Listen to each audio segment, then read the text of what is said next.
Dr. Jack Kruse, thank you so much for doing this, and good to see you again. No problem. Appreciate it. We're talking offline about social media and the dopamine that it brings and how people get sucked in. It's I see people these days crossing the street, looking at their phone, or they pull their phone out while they're crossing the street, and to me, this is one of the reasons we're seeing this decay in our society. I just went to get a shave literally the other day, and there was a guy on the phone, and he ran over one of the ladies that was sweeping the sidewalk, like ran her over, never saw her, and she was standing still, but he was on his phone. And it's kind of the sign of the times. But people will argue with you that they're not addicted to it, but they're addicted to it. I've seen people at the gym walking out, or I've been in the restroom, they're at the urinal staring at their phone. Yeah. Well, I mean, think about all the stuff going on with gym videos. Like you see guys that own gyms now are taking the phones away from girls that are doing all kinds of crazy stuff there. Um, I guess when you're old like me, you remember what the world used to be like before we had smartphones. And I have to be honest with you, it's pretty obvious to me because I have that experience. But like if you're above 45 years old, or I should say below 45 years old, when I say stuff like this, you don't really get it, because you've grown up in a tech world your whole life. You've never been without a cell phone. You've never been without the internet. God forbid people go do research the old fashioned way. Nobody does that anymore. Yeah, I'm going to be 47 next week, and I've said this before to people, in regards to where this is going economically in the times ahead. I think it's most difficult for people my age because, like you, we knew a different time, a better time without all these devices. We could survive without it. Now, if power went down and the phones didn't work, yeah, people would lose their shit, but I don't know. I mean, after a day or two, I think a lot of us would be fine because we knew what that was like. Yeah, I don't know about the kids that are below 30 though.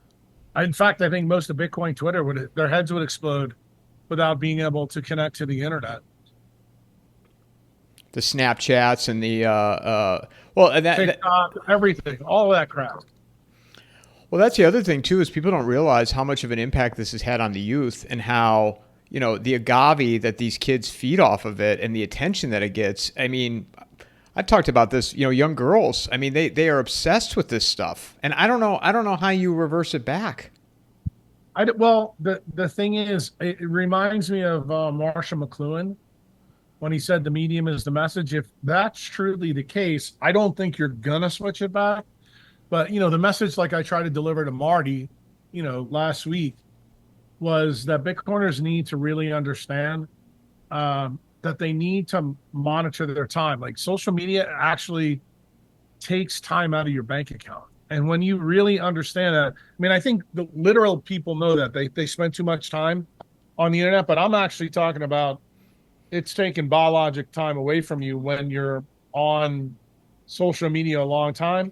And I don't think that that's very well known. It's been very hidden from people. And, like there's a group of guys that follow me on Twitter. I think they're called Bugle News, and they do like satire on Bitcoin spaces and stuff like that. And about 2 weeks ago, I got into it with them, because they're a satire, but I was trying to make a point for the Bitcoin guys, because I'm getting ready to be a keynote speaker in one of their big meetings real soon, that all of them are using creatine, and none of them really understand that creatine is a symptom of the tech addiction. And I don't expect them to know the biochemistry behind it and this and that. But when I posted this, they were like, I didn't know that. And I'm like, well, that's one of the things we do in decentralized medicine. We make it our business to know this stuff because guess what? As a doctor, it tells you, who you're really dealing with and what their real big problems are. Unfortunately, that doesn't happen in functional or allopathic medicine. In fact, functional medicine pushes the creatine on people so they can make money off it. That's their version of the prescription pad. because they make the same mistakes that allopathic medicine makes. But the to get to your point that we got into this with, that's where I have a huge problem with the influencers on social media. Why? Because they've actually become a middleman between me and the patient or me and my audience. And they try to like one of their famous lines is like, well, we try to dumb Jack Kruse down so it's, the normies can get it. And I'm like, no, I don't want you to fucking dumb it down. I want you to like elevate your own game so that you can understand truly what I'm saying. Because if you really want to become a first principle thinker, so that you can navigate the shit in DC, you navigate the shit with money, navigate this stuff with politics, understand really what's going on with Susie Walls, Bobby, the Surgeon General, all of that stuff. You have to be, you have to have some modicum of being able to think. And, in my opinion, Twitter is the perfect place to go because it is the town square to realize as a society, and I'm talking about the United States, they've been incredibly dumbed down. There's people out there that will argue like George Carlin, guy from, my generation, he used to say all the time, he goes, if you don't believe how stupid people are, just, go on the street and ask him. If George Carlin was alive today, I think he would make his business on social media because the commentaries from him literally 40, 50 years ago, he knew what was coming. And, every time I see, some of that old material, I don't think people realize how spot on the money he was because he basically predicted the 2020s. And to your point with him, like having the vision to see where this was all going, COVID was an example, right? You saw how fragile our society was during COVID and how they could have all the guns in the world, right? Second Amendment my ass because, and I fell for it initially too, but we're supposed to learn from things.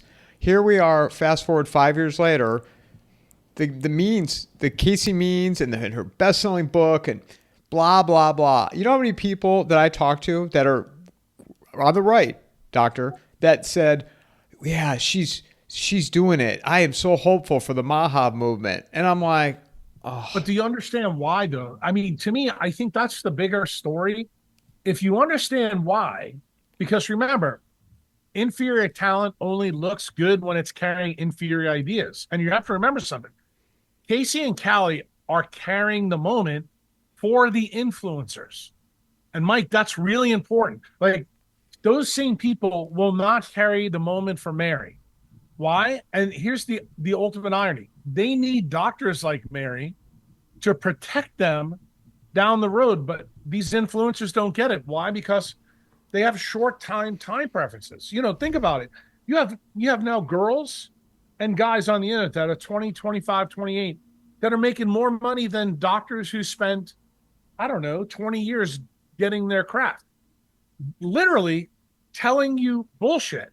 Like everything in Casey and Cali's book literally has been said on the internet since the guy who started the ketogenic diet revolution. I'm blanking on his name now, but a doctor from New York.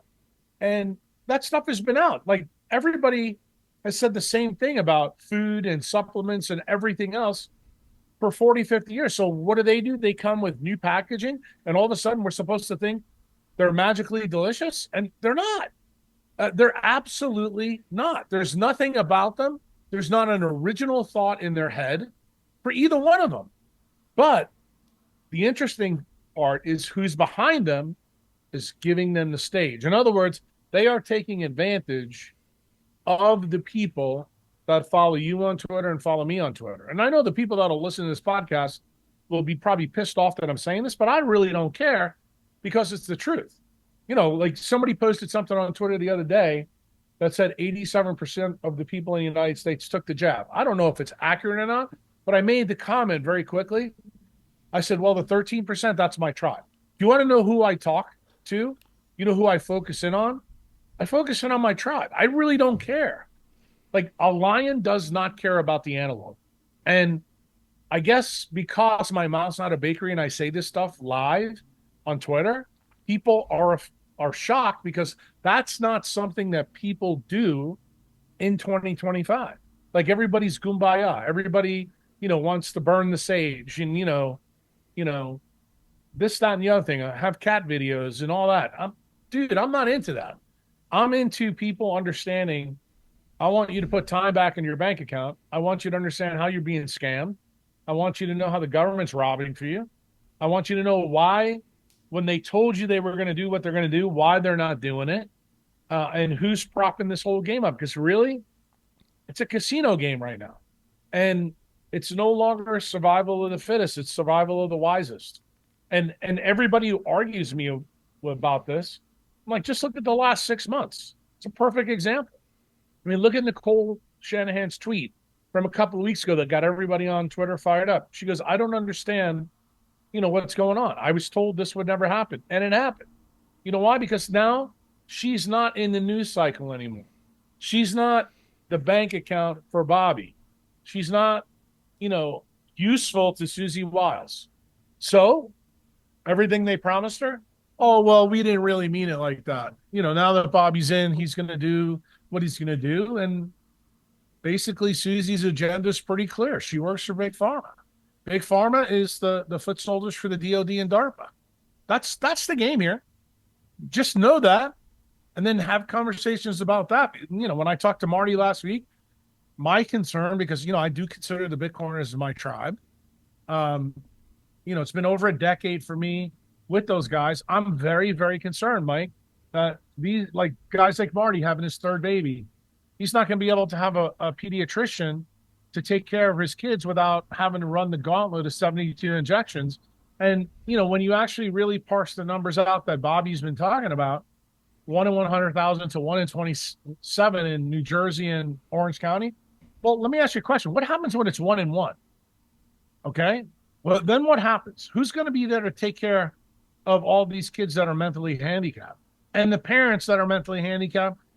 If they can have kids, that's when IVF. And then you start thinking about, okay, what happens when everybody's handicapped on the medical side? Well, that's Elon Musk's plan. That's Peter Thiel's plan. We'll have AI so that you can watch Netflix and drink your coffee and watch the NFL draft. You won't have to worry about that because you'll just walk into Walgreens, tell them you're infertile, and they'll give you, after an iris scan, some medicine that will allow you to have children. And those children will be born with the same problem that influencers have today. They're all addicted to TikTok. People don't understand. They think it's hyperbole when I say it, and it's not. The data shows you that it's not. We're there. And the problem is there is a group of people, and I think it's better on Twitter than anywhere else. I mean, you're part of that community too. You know who's awake and who's not. You can tell from your Twitter feed. And then you say, these are the people that I really want to be my audience. Why? Because it's really nice, even though we're having ambient discussions and we have ambient awareness of each other, it's nice to be able to sit down with somebody and have a discussion where you realize that you're talking to somebody who actually can think versus, getting a doctor on, I don't know, Twitter who tells you that taking the jab and using statins is a great idea, or doing 100 push-ups can avoid the damage to your cochlea from one of Apple's iPod devices. It's kind of like, it's amazing to me that people consume from ignorant idiots, but they do. And the reason they do is the same reason they go to casinos and drink drinks from girls with half their tits hanging out. That doesn't seem like a good idea either, but guess what? It's really popular to do. And I don't think people really understand that when you're a tech abuser, no matter what the reason, whether it's your job, your wife, porno, I don't know, you name it, it doesn't really matter, that you have to be able to reconnect with nature, and somebody has to teach people that. And no, I don't want to foster a relationship where I'm like, yeah, you can use creatine and you'll be fine. Yeah, you're going to be fine what? Playing your time machine away in a casino. That's what Twitter is. That's what Facebook is. That's what Instagram is. That's what TikTok is. That's what Snapchat is. All that shit. And then when something really big happens, like, you and I experienced with COVID, then all of a sudden people begin to realize, wow, it really is important to start thinking about and having people behind you who can think. I mean, you've seen it yourself. You told me that you just interviewed a whole bunch of people. Well, you know, we now have a foreign doctor who actually was okay with the jabs. He was interviewed by one of my friends, Doc Malik. And if you listen to his responses, from a year ago about the vaccines, now he's the CEO of MAHA. And then we have a doctor who's a surgeon general who couldn't even get hospital privileges in the hospital that's trying to take Mary Taliban's privileges away. And nobody thinks that this is a problem. It's like, it doesn't matter what your experience in medicine is, as long as you talk about what the guys behind the screen, that's Big Pharma, DOD, and DARPA are. That's really why these people are put in place. It's the same story with the royal family. You see it everywhere, but do people really see it? Or do they just tweet about it? I don't know. Me, I'm pretty serious about it. I took my oath very serious, and I treat my social media account like it's an M&M conference, or I'm the drill sergeant and you're in basic training. And no, I don't give any apologies, and I don't give any quarter. If I think you're a dumbass, I'm coming after you. Because I want the smart people out there to know that it's okay to call out dumbasses. It's okay to call out people that are making, poor choices and poor decisions, because guess what? Some of the audience on Twitter is there for that discernment. Not everybody's there for the entertainment. Some people really want to find out what the real news of the day is, because they can't get it on TV and they can't get it in the newspaper anymore. Yeah, the propaganda that we're getting now on the right, because, and this is just in my opinion, people don't want to lose their privilege in the White House to access to Mar-a-Lago. So because of that, they won't be objective on what's really going on. And, you bring up Doc Malik, who I've had on here a few times. I mean, a conversation I had with him, he changed my life. He called me out because I originally weighed 280, and now I was 200 when I talked to him, and now I'm about 154. And he just flat out called me out. He's like, "What'd you eat today?" He's like, "If you're going to be an anti-vax position, you can't eat potato chips and all this processed stuff." And from that point on, I was like, "Yeah, you're right." So huge thanks to him. Think about what he just said to you. But you can be anti-potato chip and not be anti-vax. In other words, the flip side of that is Casey and Cali means. Think about that for a minute. I mean, flip that story around. So that gives you a little bit of the incongruity, that I'm trying to, I guess, bring to the table. That's the discussion that I want to have on the town square. I want to point out that it's absolutely psychotic for Bill Gates and the people in the government to want to block the sun, but yet, hey, let's have solar panels outside, so that we can make green energy. Well, how do you do both of those? Like, are the people on Twitter that big a moron that they can't figure this shit out, that they're being played? I mean, this is the kind of stuff that's coming out of both sides of the mouth of people in Washington, D.C. And I guess I'm just the one that's pointing it out in the healthcare space. And I'm concerned about Mary because I really care about Mary as a colleague. I really think that her license is at risk. I mean, I listened to that entire Texas Medical Board hearing, and I got news for you. How they're going after her isn't normal at all. But I understand why they're doing it, because they didn't have a patient. They actually made very clear that this wasn't about patient care. This was about the hospital and the Texas Medical Board. So the only person that's going to save Mary is actually the politicians in Texas. And if you've checked out Texas lately on Twitter, not a great protection scheme. Not really good. Texas has become very purple because of all the people from California. They brought all their bad politics in. So, the reason I bring this up to you is a very large section of my tribe, the Bitcoin tribe, is in Austin.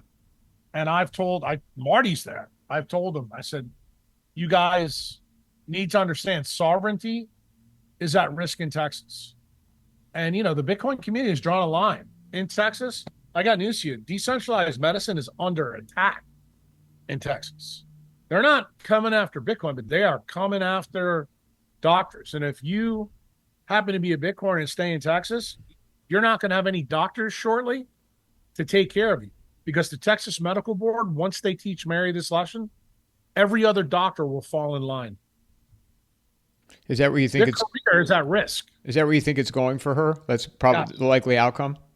Yes, I do. And I've told her that. And, she's told me, and I'm not going to divulge what she's told me, but I will just tell you, I think she's at peace with it. But I'm not at peace with it. In fact, I think I'm more aggravated by Mary's situation than Mary is. And part of the reason why is because Mary is a proxy for all the young doctors out there that have to fight for those kids that are vaccine injured, for those people that are vaccine injured. Like, when me and Mary are gone, who the fuck's going to fight for people? I don't know. There's not a lot of us, I can tell you that. I mean, you can see that as a guy on social media and a podcaster. There's not a lot of doctors out there that came out. Like, that's one of the reasons why Doc Malik, when I first talked to him 2.5 years ago, he didn't own any Bitcoin. I admonished him, just like he admonished you. I said, how could you live in Scotland, in the UK, part of the NHS, and not have any Bitcoin? I said, they're going to take your license away. What'd they do? They did that. Okay? They absolutely did it to him. So I'm seeing the same thing now happen to Mary. And I told Mary the exact same thing I told Doc Malik. Like, people ask me all the time, Jack, why can you be a raving lunatic asshole to people? Because I got plenty of Bitcoin. I don't fucking care what the medical establishment says. They can go fuck off. I work for my patients. I work for my tribe. I don't work for the establishment. And, it's been that way for 20 years. And I'm not going to tell you it's easy. I'm not going to tell you in the beginning it was fun. But, like, that's the scarlet letter I chose to wear. And little did I know that scarlet letter was going to be orange and a B for the Bitcoiners, because it's the truth. I need them to understand that this time theft that's going on, they're not just coming after them, they're coming after their kids. And to me, that's the real problem. And I want to define, that problem for the people in the Bitcoin community so that they understand why I'm so concerned. Like, I don't want them defaulting to using creatine and functional medicine ideas, because all that does is keep the rat on the wheel. I want them off the wheel. I want them to understand that there's no reason for them to be on the wheel. In fact, when you own Bitcoin, there's a negative reason to be on it. If you own 5, 10, 15, 20, 1,000 Bitcoin, you don't need anybody to be telling you anything. You need to be principled, with character, decentralized in the way you become a first principle thinker, and then enunciate that to your tribe, to your family. And then hopefully some of them will get fired up and do the same thing. And then they'll be Mike's future podcast guest. Why? Because they're going to be the most interesting people of the day. Why? Because they're not going to be happy with the status quo. Just because the lemmings are, the 87% that rolled their sleeves up, and I'm sure some of those people are good people, but they don't understand what the cost of compliance is. They don't understand that freedom requires spilling your blood. Sometimes spilling your blood means putting your finances at risk. That's what Mary's doing right now. She's putting a career that she's put 25 years into because she tried to save a patient's life. And the hospital is telling you, Mike, your audience, that Mary somehow is a bad person for doing that. It's preposterous. Absolutely preposterous. And I'm just going to tell you, it reminds me of what Martin Luther King said in the 60s when I was a little boy. He said, if you're quiet when this injustice is going on, you're as bad as the person doing the injustice. And that's how I feel. And I feel very strongly about it. Are you surprised that, what doctors went through during 2020, ones that were outspoken, they were on big shows, big podcasts, that now they're either silent or, and I say even expanding even further, doctors and influencers and media people that are in support of Maha. And I'm not seeing a lot of support for Dr. Bowden online, unless I'm missing it. But No, the people that are supporting her are probably part of the 13%. And that's my point. And my point is to a guy like you, maybe now you can understand why I'm so acerbic and abrasive. Because I know that 87% of the audience is against me and I don't give two shits about it. I'm talking to the 13%. Those are the people that matter. Why? Because just think about it like this, Mike. The last time I was on, we talked a little bit about history. Did big crowds of people change the world, or was it always small crowds of people that were wise? It's always the small crowds of people. So once you understand that about history, those are the people that are really going to change it, for the 87% that wouldn't even pick their feet up to dance with you. So you have to decide, as the person in that small group, how do you want to be? Do you want to try to save everybody? Or do you want to save the people that are most likely going to change this world in the next 50 years? Well, I think you can see where I cast my die. yeah, and I'm surprised seeing some of these big people that are in support of Casey, and not even questioning her Surgeon General nominee, or I Well, don't know. that's because they're making money off the grift, my friend. I mean, think about it. You just found out from Mary's Substack article in April 22nd that there's a couple of companies that Huberman sits on the board. Peter Attia sits on the board. Mark Hyman sits on the board. These guys are all going to make huge money. To be honest with you, there's a couple of influencers that have come out that I shake my head at because I know they're Bitcoiners. I know they don't live in the United States, like Paul Saladino. I'm like, he's all excited about it. Why? Because he's a food guru. He's a former psychiatrist that really has hung up his MD, and now he's teaching people about food and exercise. Well, guess what?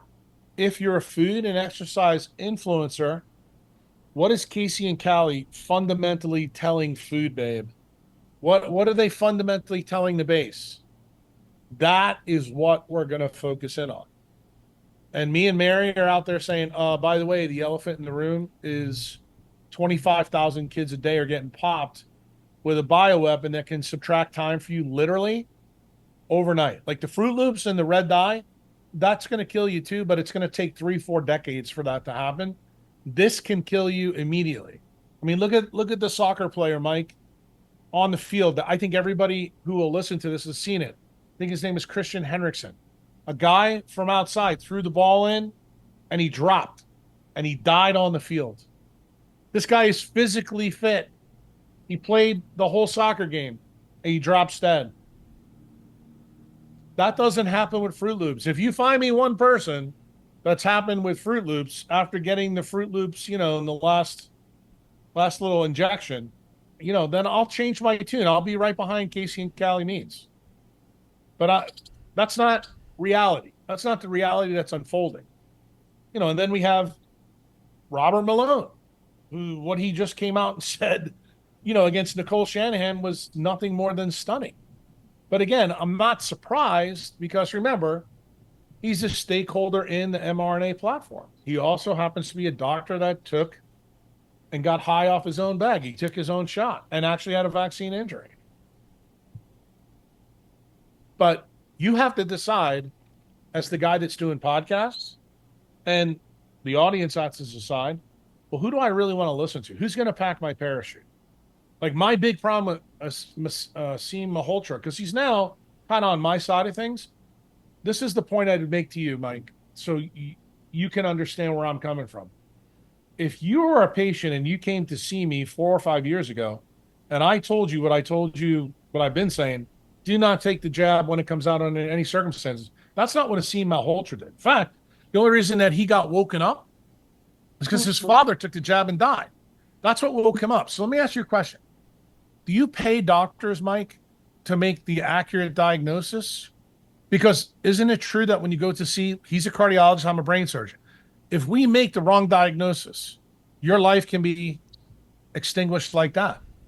So pardon me if I point out the obvious in the room, that this guy is a bigwig cardiologist from NHS, was not a good diagnostician, not only for his own family, but not for the public, and certainly not for the NHS. And that's why when Doc Malik called him out on it, I really appreciated, because Doc Malik got the message earlier. And who paid the price? Did Asim Malhotra pay the price? No. He's been elevated. He's making more money now than he's ever made because he's working on the Maha side of things, the food and exercise influencers. But guess what? Doc Malik doesn't have a job anymore because he actually told the savages in the audience the truth. So you have to realize, doctors who made the tough decision but the correct diagnosis for the patients, those are the people that have my ultimate respect. Why? They got the arrows in the back and they got pounded. Some of them lost some of the things that were most key to them. I'm trying to come on podcasts and tell people, why would you support someone like Peter Attia or Rhonda Patrick or Huberman? Peter Attia has never even finished the residency. Like, if you can't even do the basic qualifications, even if you know the qualifications are bullshit, great. But Peter's another guy that, just like Asim Malhotra, told his longevity members that pay him $250,000 a year to take the jab and take statins. So how good's that advice? And you need to tell people the truth. Some people won't like the way I deliver the truth. I'm perfectly okay with that, Mike. But I'm going to keep doing the way I do it. Why?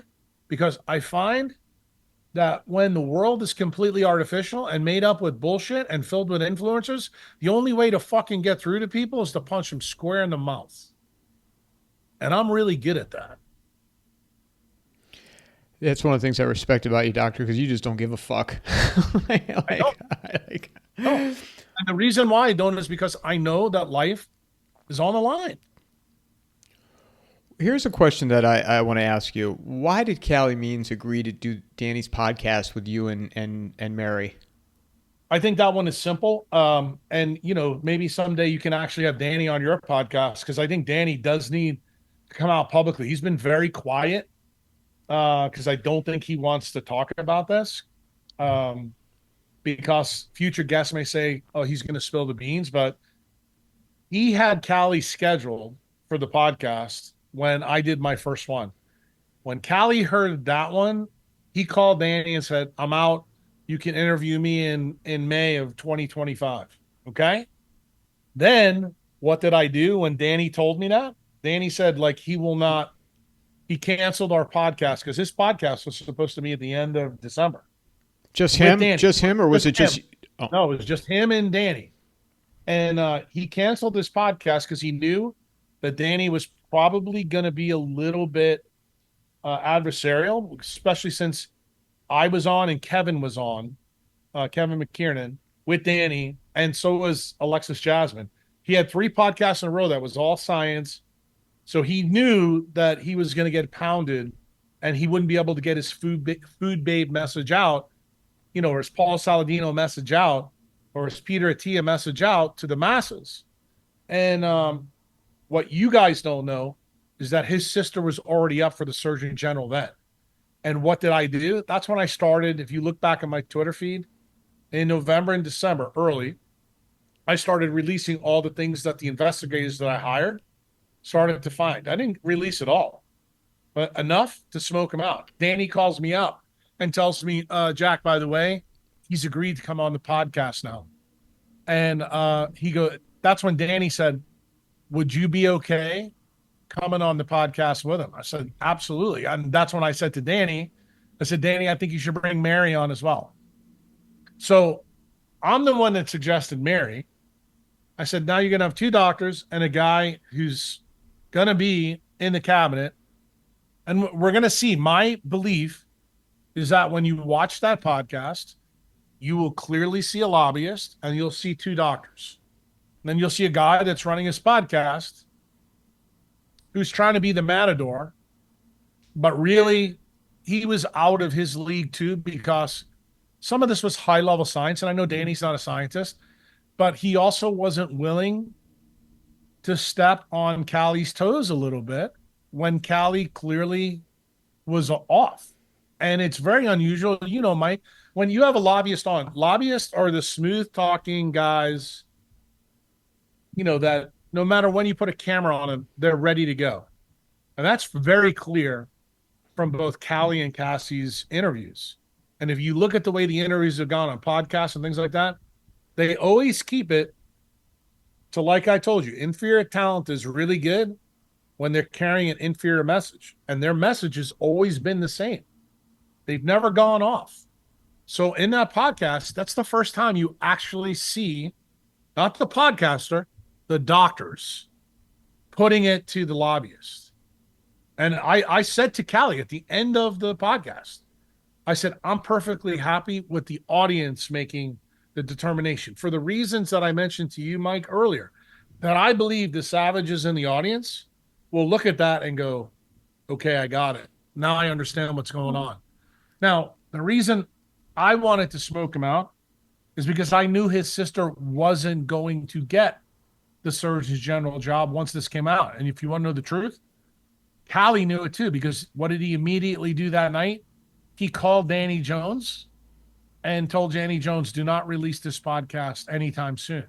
Because remember, when did they announce the Surgeon General? It was in January. Well, that's when Susie Walls came up with the idea, okay, let's put a place card holder and wait till all this dies down. I also believe, my personal belief, if you look at what's going on with Danny's podcast, both of mine, the original one has over 2 million hits on all his platforms. The second one was even more powerful than that, but it was algo suppressed. Why? Because of Susie's friends in big tech. Those are the people that are behind, Casey Meads. And she was hoping that if we could keep the lid on this, that nobody except a small part of the internet would ever hear this interview, because this interview was not a good look for Cali at all. It exposed him for what he really is, a lobbyist, and who he was working for, and what his leaks were to both the WEF and also to A16Z. I think it worked.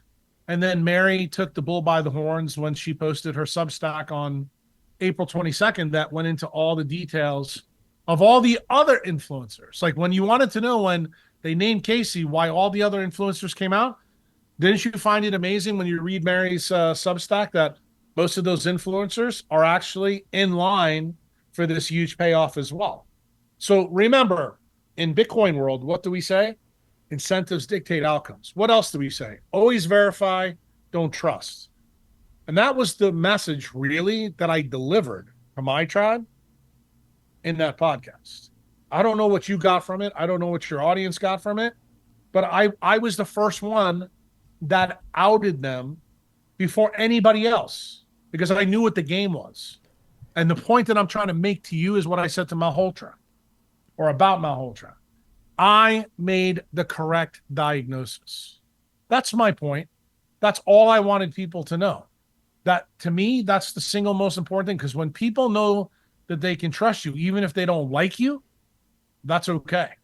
That's all that matters. When you're having surgery with a brain surgeon, you want to make sure that that fucking guy can do the job to save your life. You don't give two shits about anything else but that. And that's the way it should be in regular life too. All I'm doing now is brain surgery without a scalpel. I want to. What was it like before you guys started recording? Because I know Mary had got there like right in time, like right when. Yeah, Mary wasn't there. Mary wasn't there. Cali was very nervous, and Cali, I didn't know this until I got there because I was the first one that showed up. When I showed up, there was armed police at the podcast, and I said to Danny and Steve, who's his engineer, because I had met these guys before. I had done a podcast, I guess it was a month or 6 weeks before. I'm like, what's the deal with all the cops and the weapons? He goes, oh, well, Cali asked for that. I'm like, really? So I can tell you when he came and sat down, I think that was part of his NLP training from Edelman. He was trying to get me off the game. And the funny thing for me was, if this guy thinks his lobbying tactics are going to work with me, he's in for a rough couple of hours. And I think you saw that develop. I don't give a shit if Jesus Christ was sitting out in the hallway. I came there with a task to show the world who he really was. That's it. And then the world makes a determination. Like, I already know. But the funny part is Mike didn't know. Your audience didn't know. Shannon Joy didn't know. Mary didn't know. When Mary sat down, Mary was like, and I can tell you, I know that I made Mary uncomfortable with some of the things I did. Did I have a discussion with Mary before I got there? No. I didn't even tell Mary of things I found because I wanted her to be surprised. And then when she found out what she found out, then what did she do? Exactly what a Wolverine doctor does. She's like, I'm going to go deeper. I'm going to really dig into this now. And that's what we've done. That's the reason we have a problem with these two. And it's to me, it's actually even more ironic. Here, Mary is the same specialty as Casey. You think that Casey would have called Mary back. They also went to the same medical school. Do you think that? No, nothing. Like radio silence. What does that tell you? Like any doctor, like the regular audience here may not understand this, but when another doctor in your specialty calls you, it's a big deal. So the other day, Trump made a comment when I went on Lindell TV to talk to Emerald Anderson about this. Trump said that she was at the top of her class and this and that. I talked to the dude that was at the top of her class. Turns out he's a neurosurgeon. And boy, did he have a lot to say. Okay? So I can tell you right now, she's a manufactured TV surgeon general for Big Pharma.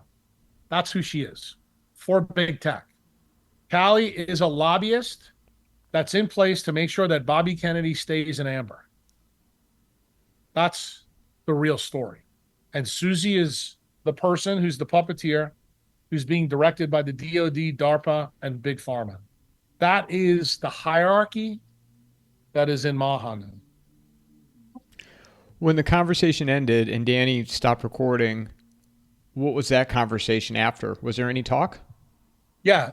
First thing Cali did when he stood up, he said to me, he goes, okay, Jack, now that we've hashed this out, are you going to be nicer on Twitter and this and that? And I said, yeah, I think when this goes live, everything will be fine. I said, but now I'm on to your sister. And he was stunned. I told him, I said, I'm done with you. Now I'm coming for your sister. Why wasn't she? Was she invited to that conversation? I think Danny did extend the invite and she declined. Why do you think that was? Because she had two real doctors. Her shtick wouldn't have worked with us. You have to remember something. Have you ever noticed that anytime Casey's on a panel that there's no other doctors around? There's politicians and lobbyists. You put me next to Casey, and it would be like putting a baby seal right next to the great white shark. It'd be over very quickly. She's got a lot. She's got a lot to answer for. And the number one thing is when people found out that she got paid $57 million from big tech bros in A16Z. That's a big question. I'm hoping with, Marty's podcast, this podcast I'm doing, the ones that Mary's doing, that even the Democrat senators, they're going to come out and say, how do you get $57 million when you don't even have an active medical license? Like, explain this to us. Like, these are questions that are so basic that Joe Rogan and Tucker Carlson didn't even ask. And you know the reason why? Because they're on the same team. They're being paid by the same people. That's why they got on the biggest podcast right off the bat. And that's what people in at least the Bitcoin space, and I think most of the people in your audience, like, people have always said to me, why don't you go on Rogan? Why don't you go on Tucker Carlson? I haven't told many people this, but I was invited to go on Tucker Carlson the day after, or I should say the day of Nicole Shanahan's council of the canceled, that me, Mary, and Andy Wakefield are on Twitter. And you know what I told Nicole and her team? Tell Tucker Carlson to go fuck himself. I know who he is. And I can tell you, Nicole looked at me. She goes, "You think he's a bad guy?" I'm like, "I don't think he's a bad guy. I know he's a bad guy." I said, he grew up right next to the Means. I said, his dad is CIA. He wanted to be CIA and he got rejected. I said, did you not watch the Putin interview? Putin called him right out in the middle of the interview. Told him, but you can run this game for people in America because they're dumbasses, 87%. But us in Russia, we know who you are. Like, I had to point that out to people, even Nicole. I said, Nicole, this guy's not who you think he is. And I said, Rogan is sponsored by people in Israel, but works for the Rockefellers. The Rockefellers are tied to Cali and Casey's dad. That's where the Flamingo book came from. And that's the Council of Foreign Relations. Who started that? The Rockefellers. David and Nelson Rockefeller are the card-carrying charters. And who did Grady Means work for? David Rockefeller. Like, I can't make this up. It's out there. And if you look at Cali's work history and what he's trying to do after, like when Mary was doing her takedown, a couple of the doctors that worked with Mary told me that he was doing everything he possibly could to scrape the Council of Foreign Relations off his LinkedIn profile, off of their website. But he was not able to do it fast enough so that people couldn't make the links. And that's when I started teaching people about what the Fabians are and who they were and where they came from. See, these are the people that are behind. These are the real architects of COVID. And when you begin to understand that Cali is like the pawn on a chessboard, but the king of England, is really one of the guys involved in this because his country was the ones that were behind creating the Council of Foreign Relations with the people that were loyal in the United States. That's the Dulles brothers. That's the people that actually were there when the Treaty of Versailles was signed. That's how far back this goes. So when people think 2025 and the Treaty of Versailles are not linked, I got some bad news for you. You got bad data.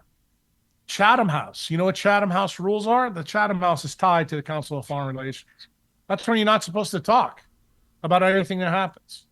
People who are CFR members, they operate by Chatham House rules. The Atlantic Club, the Atlantic Society, all of these people are all linked. These are all part of the Trilateral Commission. These are the people that formed the World Economic Forum. The World Economic Forum basically is a giant funnel of all these creations from Queen Victoria from 1837 all the way through 1910. Now it's all focused in the BIS and the World Economic Forum. And everybody, I think, today who's not brain dead knows who these people are. You see them through the pins. They want to block the sun. They want you to eat bugs. They don't want you to own anything, and they want you to be happy about it. They've been very clear about what their agenda is. But what's not clear is that Cali and Casey Means represent those people. Mark Hyman represents those people. Asim Malhotra represents those people. Okay? That's what I'm saying.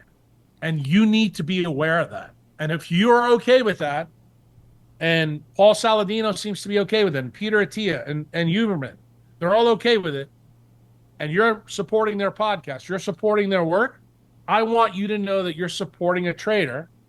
And then I want you to also know what Martin Luther King said in the 1960s, that if you're complicit with the traitor's behavior, you're as bad as the traitor. That's my position. I can't be any more clear than I am with you right now on your podcast. Why do you think Bobby Kennedy took this position knowing he was taking all this on? Did he not envision that it was going to be? He knew it was his only shot. When he realized he wasn't going to win, look, I had a conversation with Amaryllis Fox, who was his campaign manager. And I knew that he was going to join with Trump before most of you did.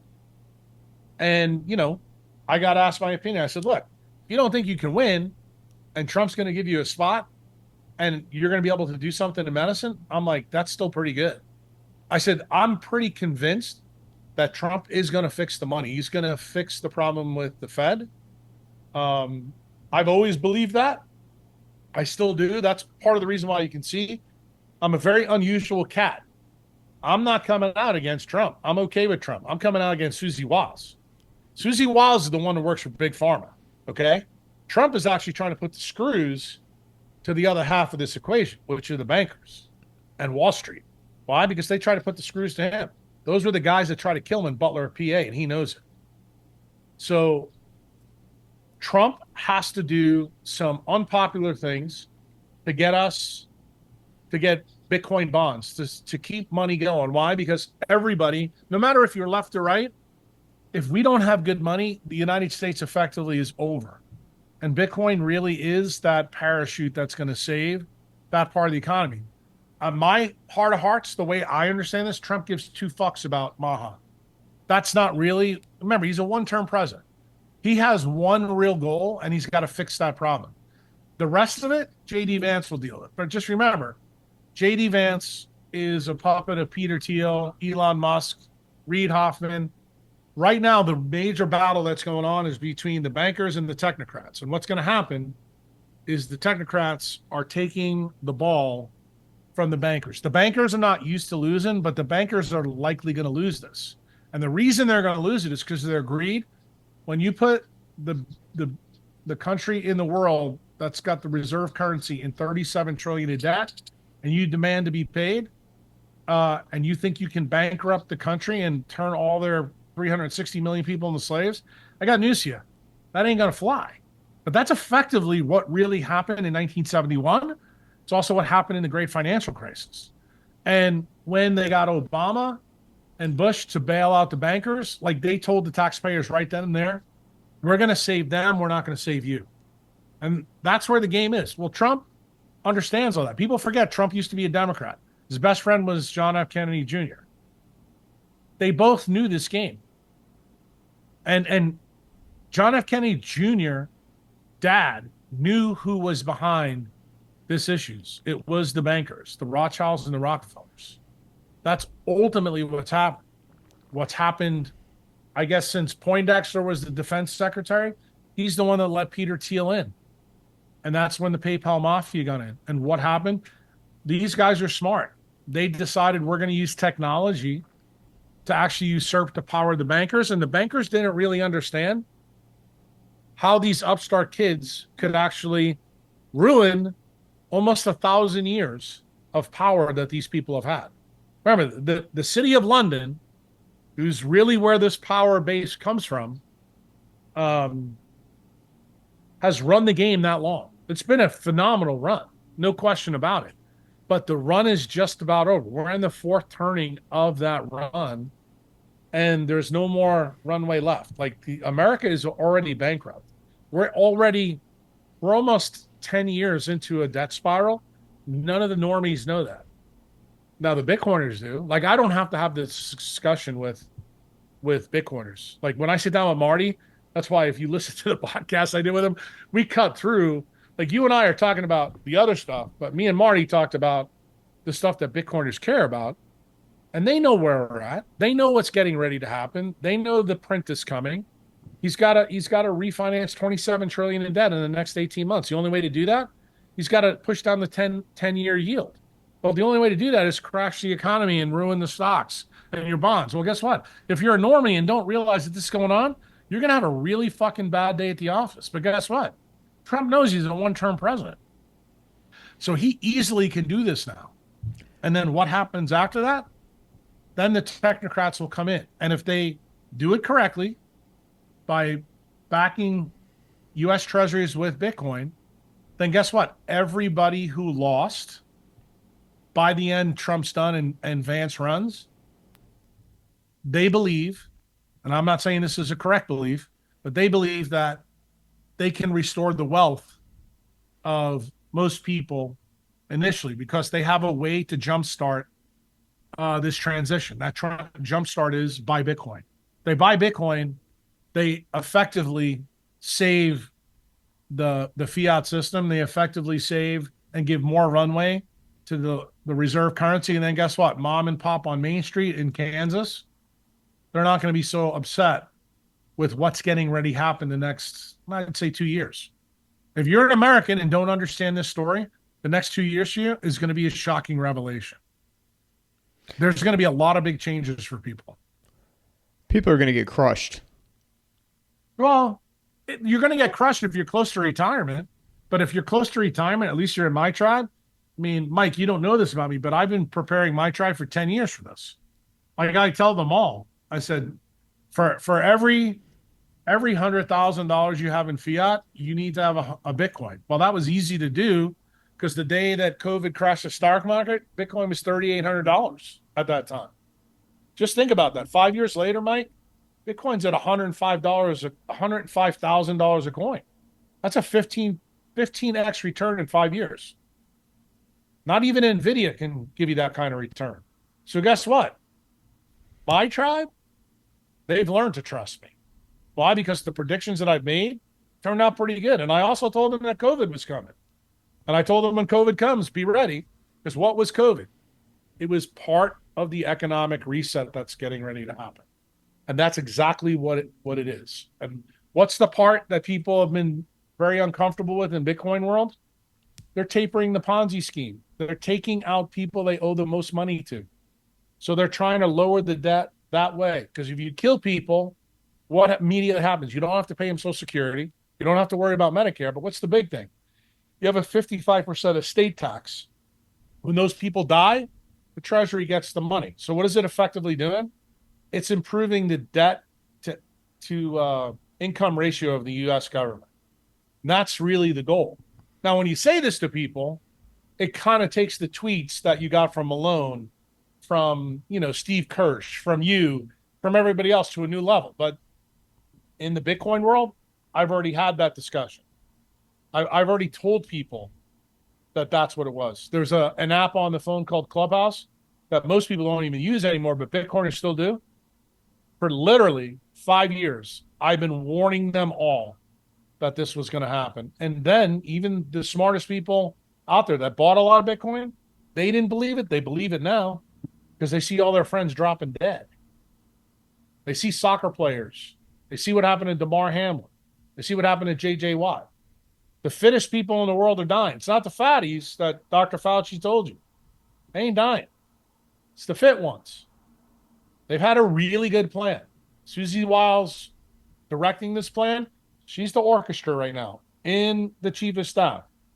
Like I said, we have a president that's only focusing on one thing, the money. And I'm okay with that because he was far better choice than the other one. I thought that Bobby would be able to be the orchestra for Maha, and it turned out no. Susie Walls is.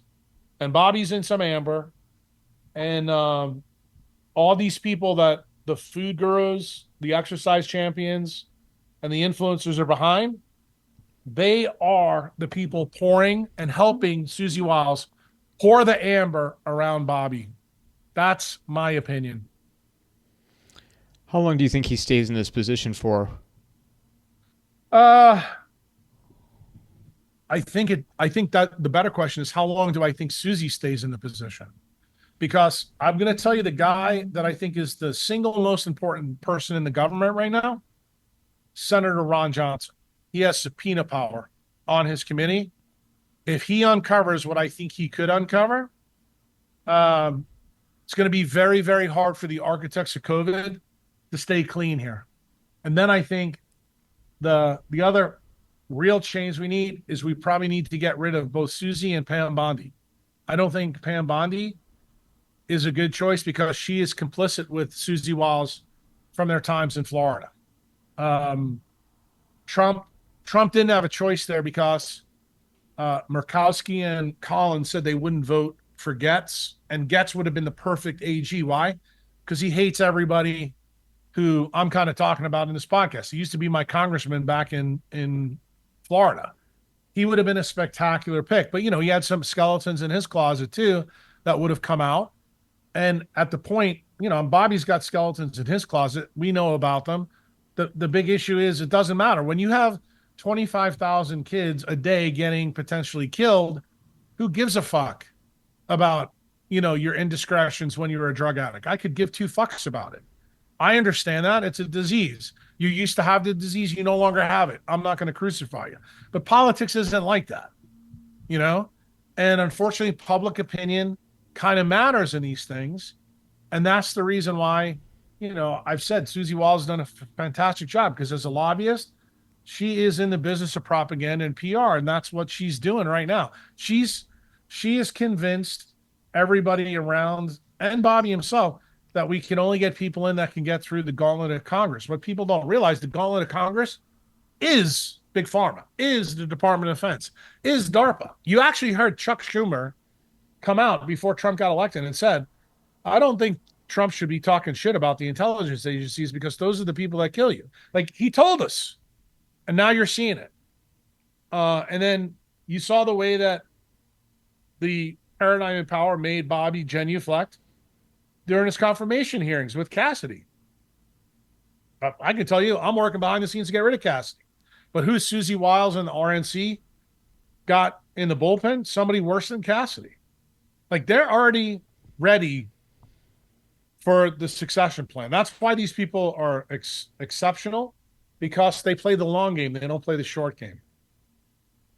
Even if Casey doesn't make it through the confirmation process, do they have a plan B in your view? Oh yeah, they do. Susie has a plan B. I mean, they can easily go back to Jeanette.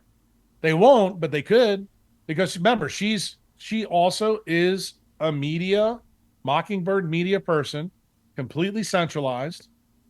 I don't want to call her a dumbass, but she clearly doesn't understand the vaccine issue. And you have to remember, she's an ER doctor. And, this is probably where I'll piss more people off. In medicine, there's a hierarchy. Generally, people that go into pediatrics, OBGYN, psychiatry, and ER are not at the top of the medical class. So you'll find out that most of the people that are in media tend to be those type of people. Why? Because they're good, talking heads. They know enough medicine. They know enough basic stuff, but they get uploaded with what the paradigm wants on the media. Now, occasionally there's guys like Sanjay Gupta on CNN, who's a neurosurgeon. He's completely corrupted. He has decided to sell his soul for cash. I'm okay with that, as long as everybody in my tribe knows that. I've outed him way before COVID. So I'm not concerned about that. Another neurosurgeon that was involved in politics, who I do respect, is Ben Carson. But Ben Carson was a little bit, how shall we say, too godly for the people in there. But is he spectacular on the science side? Yeah. I wouldn't even mind seeing Ben taking over that position. He's overqualified for that position. He's probably more qualified than Bobby is to run HHS. But God forbid, putting Ben in a position to do things, he would probably not get confirmed for the same reasons, that almost foiled Bobby, until Bobby agreed on national TV to genuflect. That's the only reason he got in. And Susie Walls, paid lip service to Nicole not to say anything during the confirmation process, which she didn't. She was a good shoulder. She didn't say a goddamn word. She could have, she should have, but she didn't. And she said that in the tweet. But remember, she's no longer a useful idiot for Susie anymore. People need to understand the game, Mike. Once you understand the game, that's when Twitter becomes fun. Because then it's easy to fucking call them out. And I'm just telling you right now, the influencers, the food gurus, the exercise gurus, the guys selling supplements, anything that you can sell through Cali's True Meds company, the cool plunges, the red lights, all of that, bro, they're all part of the problem. Food Babe, that's one of them. Was Alex Clark part of that too? Yeah. Influencer. Uh-huh. No, they're all in. There's not one that's not in. They are behind that. Anything that can to fill their sales funnel. Look, it's incentives dictates outcomes. I understand it. Some of those people that sell into that funnel, I know them. They've asked me to help them sell in their funnel. I won't do it. I don't believe anybody, when it comes to time, when it comes to putting time in someone's bank account, if you're a doctor, it's unethical for you to do that. The problem is, how do they get deniable plausibility? Like, how do some of these influencers get it? They're too fucking stupid. They don't even realize what they're doing. If you want to know the truth, I really truly believe that Peter Attia, Paul Saladino, Huberman, all those guys really, truly, but Mark Hyman, they all really believe what they're doing is good for humanity. I really believe that. But you, the audience, need to understand how it's being weaponized and used by people in Big Pharma, how it's being used by Susie Walls, how it's being used by the DOD and DARPA to continue on the same program. Because if we don't get rid of the bioweapons program that's embedded in the jab, we got some big problems. We're never going to be able to get rid of these fucking criminals that are in DC because all of you are going to be fucking sick and dumbed down. That 50 years from now, we're Venezuela, except with malls and, Amazon. Panera Bread. Panera Bread. There you go. Exactly. Couldn't have said it better myself. All these shopping centers, they have the same stores in all of them. I'm in Phoenix. I'm originally from Cleveland. They're all the same. Panera Bread. I try to tell Marty this the other day, and I mean, you brought it up. It's a really great point. How many people in your audience do you think really know about Plato's allegory of the cave? Most of them probably don't know about it. It was written 2,500 years ago. Just so you know, that's how old this playbook is. That's exactly how they're enslaving you now. As long as they give you Circus Maximus, you'll do anything you want. I mean, look, how many people can forget? People got Big Macs, donuts, slips to go to Starbucks to take a jab. Most of you are willing to do that. So if they give you a little bit more, think about the checks they gave you. The checks they gave you it was basically pay for play. It's quid pro quo. But none of you want to think about that. You know why? Because you liked it. You like getting something for nothing. And you thought you were getting something for nothing, but instead you were actually working for them. That's who you were. And that's who you are. And I don't make any apologies. Every time somebody boxes, like Michael Bolton just came down with GBM. And what did I put on my Twitter feed? The boomerang of compliance remains undefeated. Do I feel bad for Michael Bolton's family? Yeah. Do I really feel bad for Michael Bolton? No. Nature always has a plan for dumbasses. Just the same way, I believe the influencers, the food gurus, all those guys also are going to be taken to the woodshed. I'm very, very optimistic. I said that to Marty, and I'm saying it to you. People, listen to a lot of my podcasts, and they're like, this sounds like the doom and gloom boomer. That's kind of what the guys in Bitcoin say. I'm like, no, if you don't understand my modus operandi, why I'm very optimistic. I have 2 kids. I'm doing this for my 2 kids. My nurse's 2 kids. Your kids and your grandkids that aren't even here yet. Why? Because I know that 13% of them are going to be savages too. And I need to make sure that the savage world is still intact 20, 30, 40 years from now when I'm dead. It's no different than me planting a tree in your backyard right now. I'm not going to get the benefit from it. But guess what? You might invite my kids over to a barbecue and they might. That's why I'm doing it. That's why I care. Because the truth be told, I don't know. If I was like Michael Saylor and had no kids, maybe I would say, fuck it, let you all die. Because you're too damn stupid. You're the ignorant, silly talking monkey that Tool talks about in all their songs. That you don't even realize how dumb you are. That how you're being led straight into slavery. And you're putting your hands up. And they're putting the cuffs on. I mean, you're exactly who Klaus Schwab is trying to get in his army. You talked about, the technocracy versus the bankers. And because they're building, let me share with you my opinion and tell me what your thoughts are. They're building the financial instruments to ultimately, I feel like the CBDC is here. I mean, we talked about this earlier in regards to the iPhone. It's in Europe. But the iPhone, people are just, they do everything on this thing. They're glued to it. And playing the long game here, the younger generation, I see it at the grocery store. They pay with their hands. They put their hand in front of us scanner or whatever. Uh-huh. Eye retina scan when you fly, real Right. ID.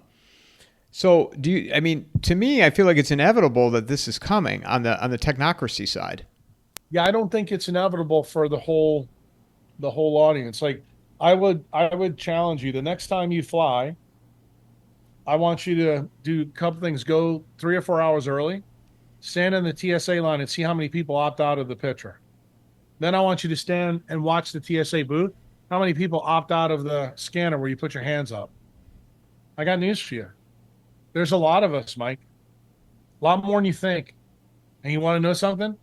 That's why I do podcasts like yours. Because you know who I'm talking to? Those people. I'm not talking to the majority of your audience. And the thing is, I don't give two fucks if they're pissed off about it either. When they leave comments on YouTube, bro, two thumbs up from doesn't bother me in the least.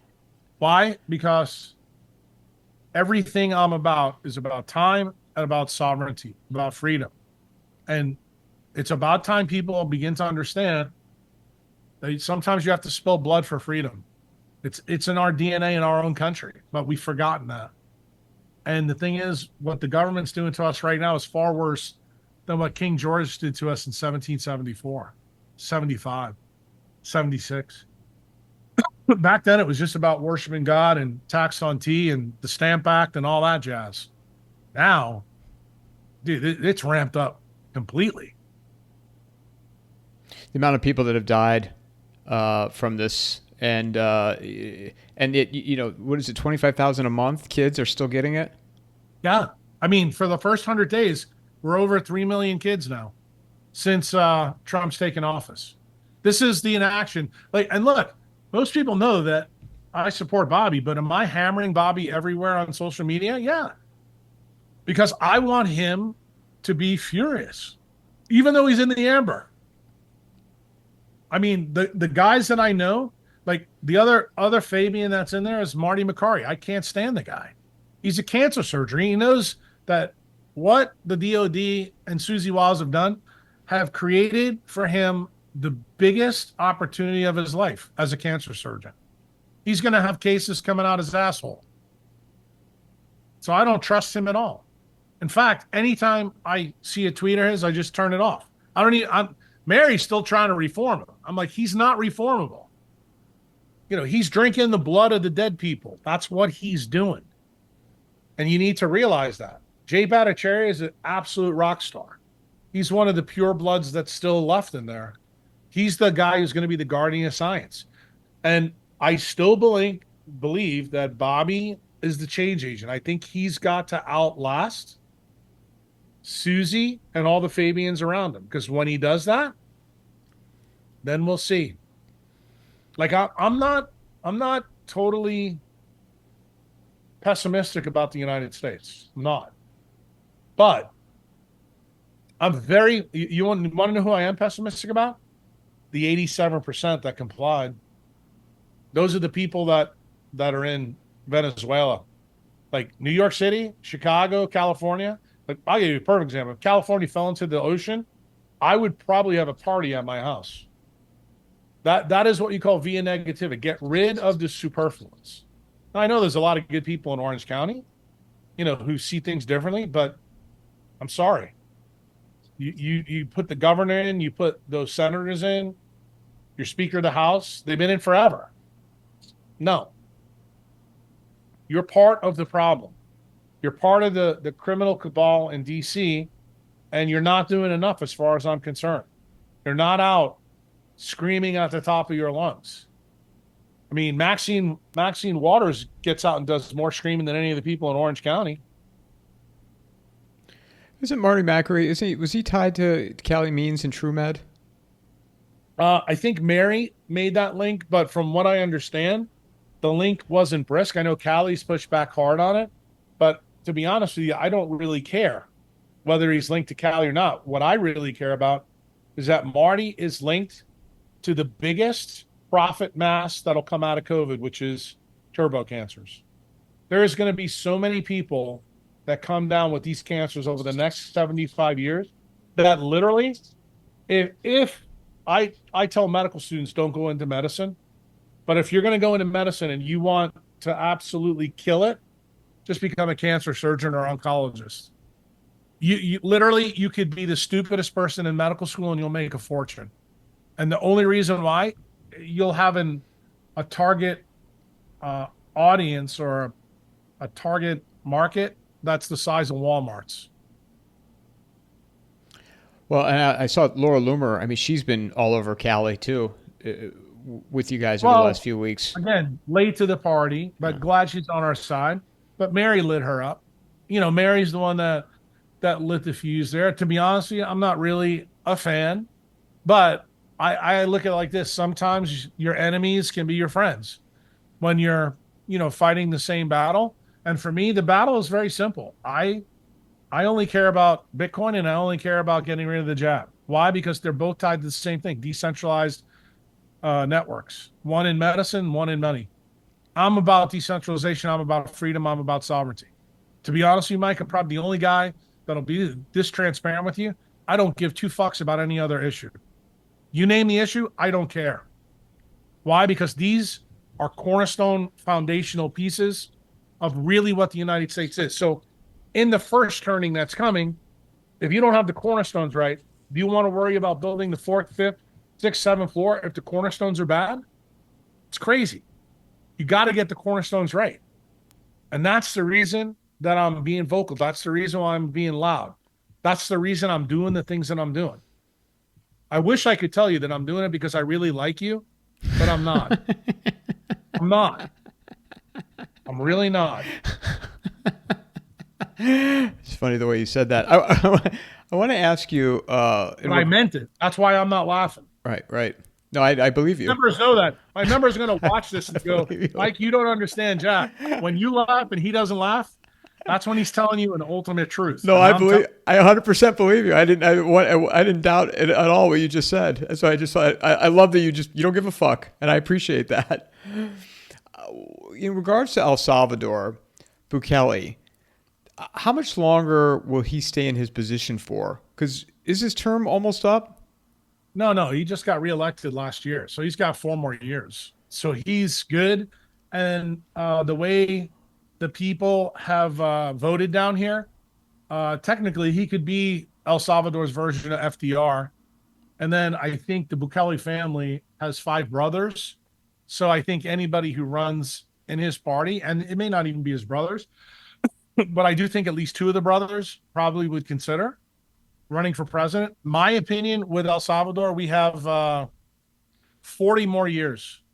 Like I would tell you where we are in El Salvador right now is where America was probably in 1870, coming out of the Civil War. We're going to have a really good run all the way up to probably World War II. Like, pray me to 1929. But El Salvador's problem is radically different than the United States. They have to build a middle class, very similar to what the United States was in 1870 through 1929. And then when 29 comes, that's what, killed the middle class. And then it had to be rebuilt after the Second World War. The reason all that happens, again, the bankers caused, that disruption. El Salvador, I think, is kind of living like on 72nd and Broadway in 1872. Like you bought the place for $25, but it's really worth about $2 to $3 billion. If you really want to know, the problem is it doesn't have all the creature coverage that Mike Ferris is used to. Like he can't run down the side of the street and, I don't know, buy a Louis Vuitton purse for his wife for Mother's Day or some shit like that. But the things that matter, the things that put time back in your bank account, El Salvador is very wealthy in those things. And that is the main reason when people ask me why I came here, because my decentralized thesis for medicine, light water magnetism, is optimized in this country. What else is optimized in this country? Obviously, it's Bitcoin. So remember, the reason why there's a very strong tie between Bukele and Trump is Bukele is the GOAT of all presidents, the greatest of all time. What he's done down here has been nothing short of remarkable. But he's also done it through law and order, and that's what Trump had to come in and restore because Biden let all the dregs of society into the United States to terrorize us. Bukele has fixed that problem. And I think the people in America have been stunned that the leader of America has turned to a small little guy in El Salvador to take some of those people back. And when people saw the videos of how Bukele runs things, dude, this is like, Mayberry, 1950.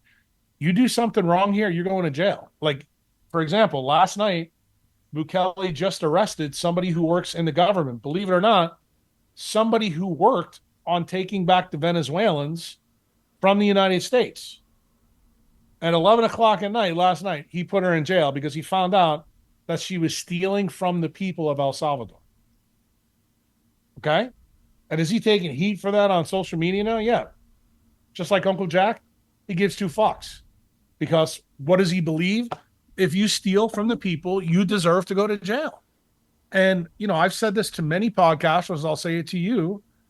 I mean, me and Jeremy could drive around like we did today because we drove to the beach. I had to go meet one of my members today down there and deliver a truck to her.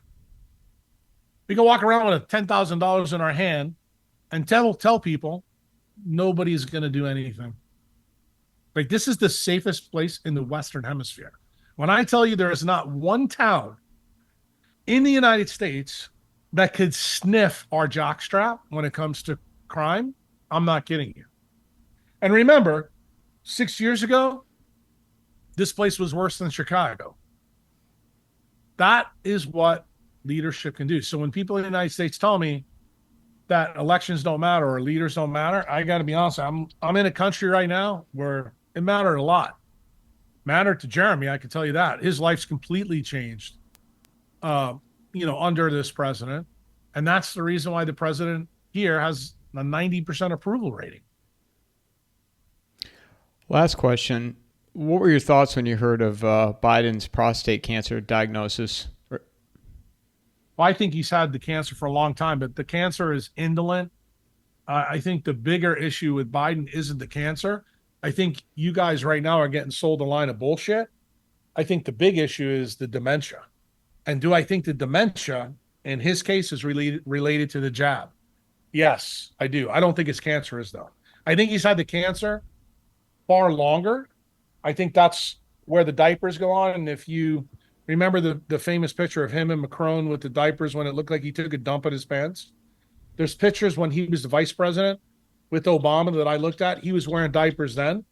So it told me that he had a genitourinary kind of issue going on or potentially a colon problem.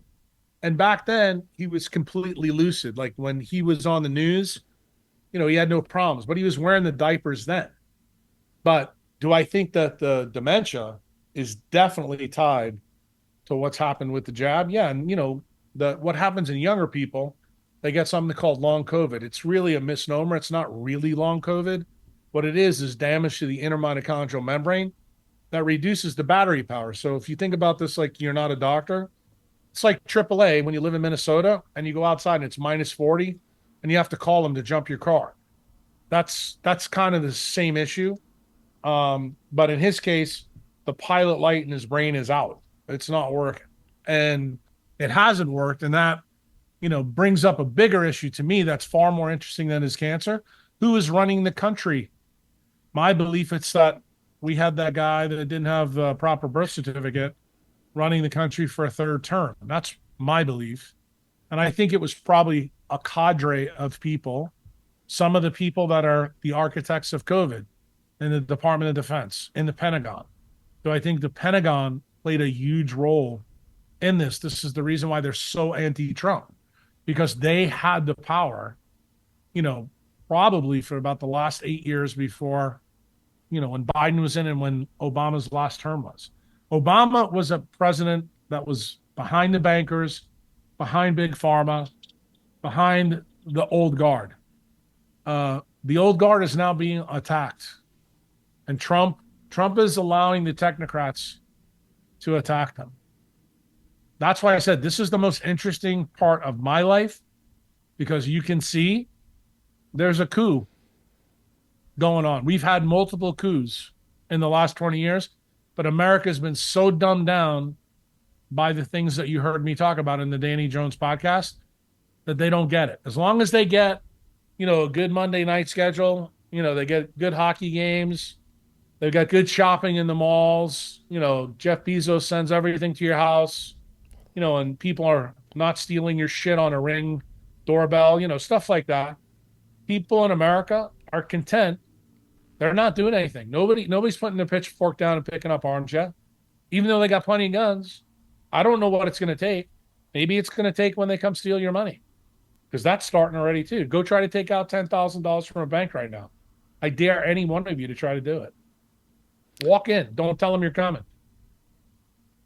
Yeah, you can see that you've already seen the capital controls that they've put in Spain, where if you withdraw, I think it's greater than 3,000, they want to know what the purpose of it is.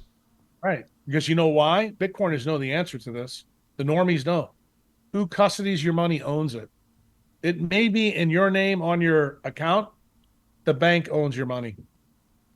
Bitcoiners all know that. That when they hear this part of the podcast with you, they're all going to smile. But guess what? The normies, they don't know.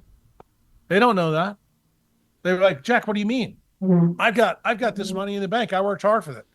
If you don't custody that money, you don't own it. That is an axiom in Bitcoin. That's the reason why we all self-custody. And when there's people in Bitcoin telling us, hey, you can put your money now in Schwab, you can put your money in Fidelity. Only an idiot Bitcoiner would sign up for that.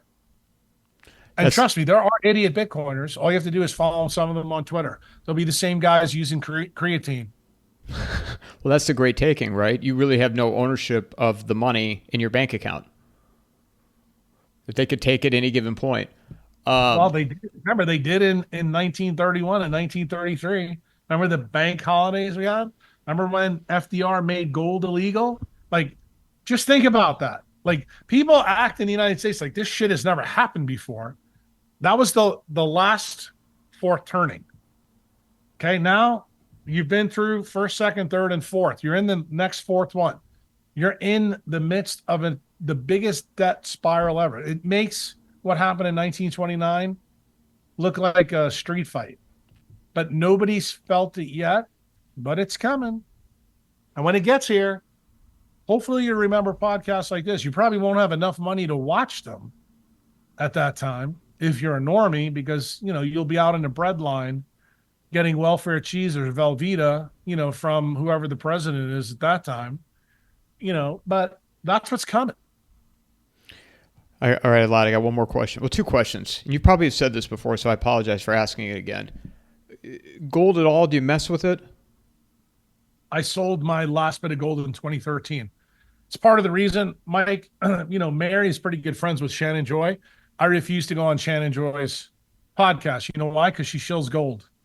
So for me, the biggest joker, in the gold space is Peter Schiff. If you listen to Peter Schiff, you're broke. Literally, if you listen to an idiot Bitcoiner who's on creatine, who doesn't know anything, you're fabulously wealthy. So this is the reason why a lot of these young kids, they make fun of boomers like me, because they're more wealthy than some people that have kept their money in gold. Literally, if you put your money in Bitcoin, I don't know, let's just say 2013 to now, the return would astound you. If you go back to 2011, like, you wouldn't even, looking at gold's returns over the same time is like, I don't know. It's like, you know what it's like? It's like comparing a dude wearing girls' clothes playing hardball or softball with a bunch of girls. It's like not even close. And, Satoshi famously had a line. He goes, look, if you're this stupid, I don't have time to explain it to you.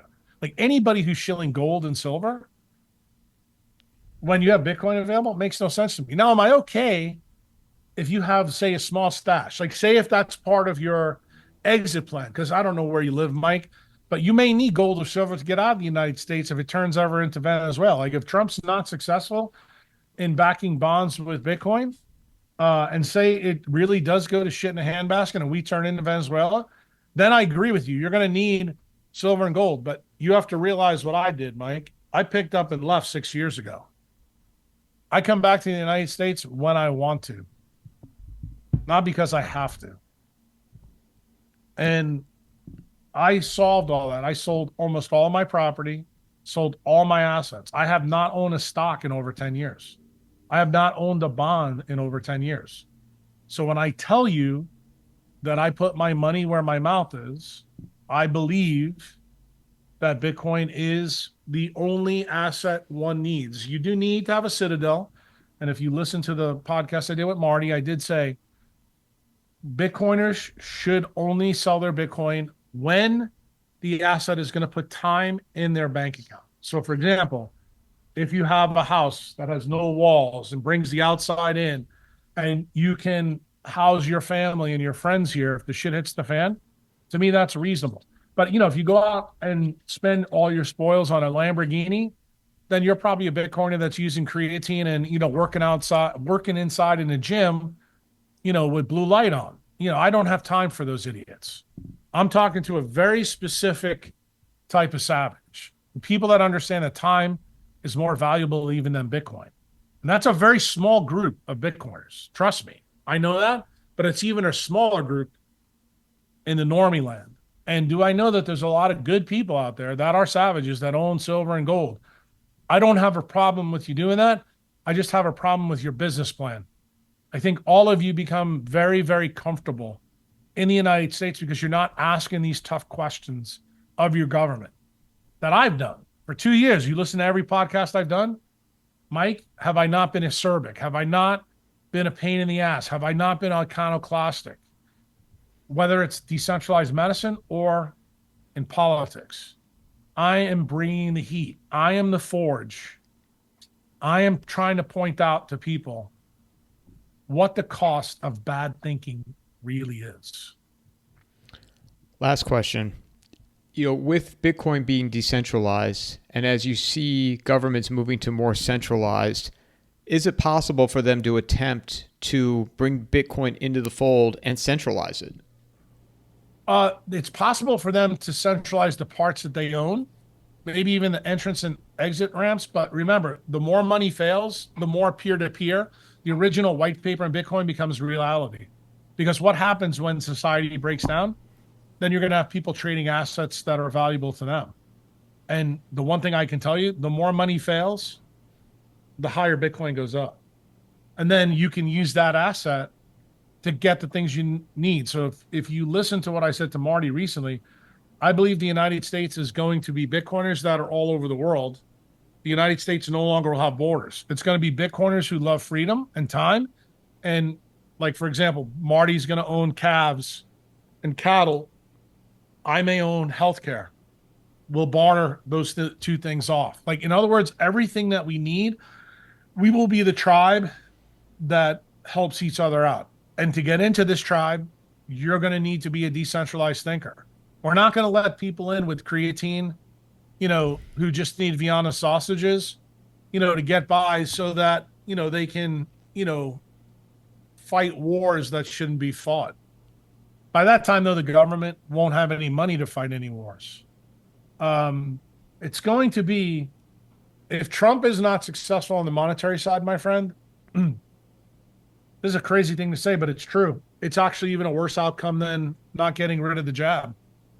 Why? Because Western society could collapse overnight. It could be as rowdy as a turbo cancer that, many people are getting afflicted with. In fact, I would point out to you, if you really want to know a very interesting story, when Bukele gave the speech in 2023 or 24 at CPAC, I was at a wedding with him 5 days before that, and he told me, I don't know what I'm going to tell these people up there. And I said, tell them the truth.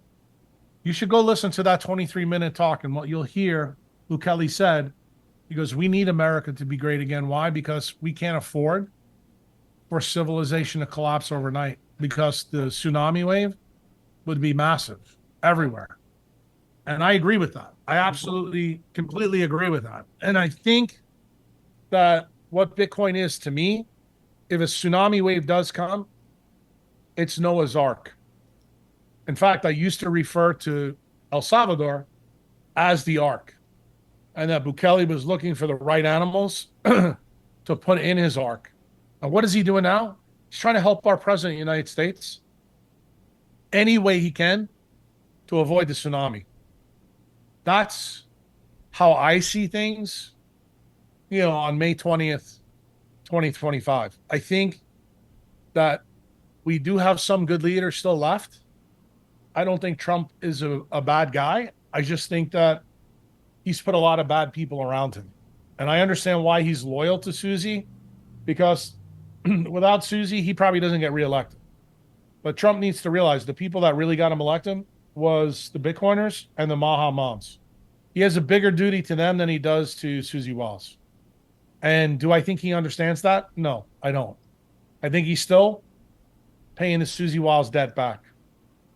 And the more he does that, the more he puts Bobby at risk. Well, I was going to ask you, this is the last question, what your thoughts are on Lutnick and Besson. And I'm totally out on Lutnick. The people in Bitcoin know that. When Lutnick was due to be the Treasury Secretary, Lutnick's ties to the Mossad in Israel, off the chain bad.